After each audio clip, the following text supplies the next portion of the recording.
Bismillahirrahmanirrahim. Assalamualaikum warahmatullahi wabarakatuh. Sampurasun wargi Jabar, salam sejahtera untuk kita semuanya.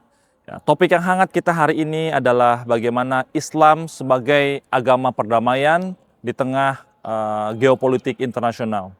Kalau kita mengamati kata Islam, ya, yang berarti kata salam, ya, meaning peace, artinya adalah perdamaian, ya. Apalagi dalam bahasa akademik, ya, ad-dinus salam, artinya adalah agama perdamaian, ya.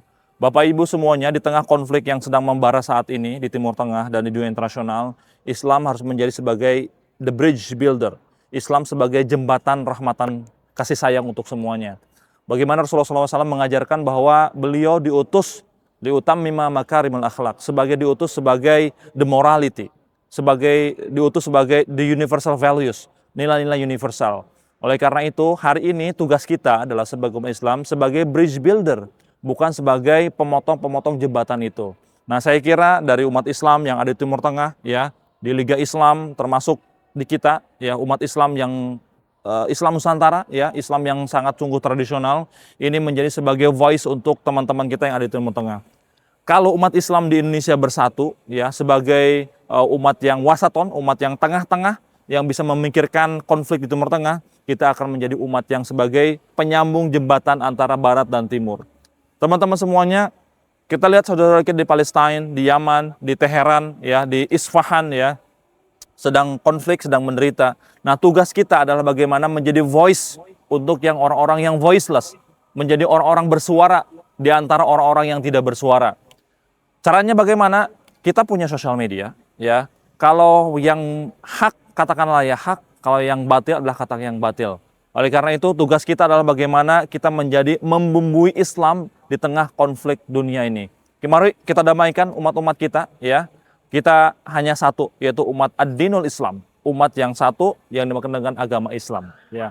Mari kita tenangkan pemikiran kita, jiwa kita, nafas kita untuk umat Islam yang ada di Timur Tengah.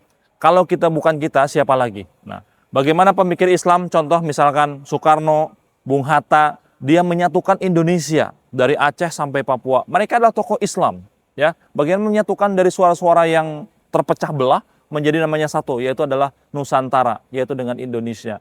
Oleh karena itu, ini adalah contoh bagaimana pergerakan Islam di tengah geopolitik internasional dimulai oleh para pendiri bangsa kita. Kita hari ini punya Tariq Ramadan, cendekiawan Muslim ada di Oxford, ya. Kemudian ada di Amerika, ya. Imam Bashar Arafat, mereka menggaungkan yaitu dengan diplomasi agama atau religious diplomasi. Ini diplomasi agama adalah datangnya dari Islam itu sendiri. Bagaimana Nabi Muhammad mencontohkan, ada sekelompok orang yaitu dari Kristen Najran, dia datang ke Madinah. Maka apa kata Nabi katakan? Umat Najran, Kristen Najran ini harus diberikan rumah, diberikan makanan, minuman, dan diberikan tempat ibadah yang layak. Itu adalah diplomasi agama, Rasul sebagai messenger, sebagai pesan untuk universal. Oleh karena itu, mari kita contoh diplomasi agama, diplomasi Islam untuk perdamaian dunia. Dimulai dari living of the prophet, dimulai dari kehidupan Nabi Muhammad SAW. Terima kasih. Wassalamualaikum warahmatullahi wabarakatuh.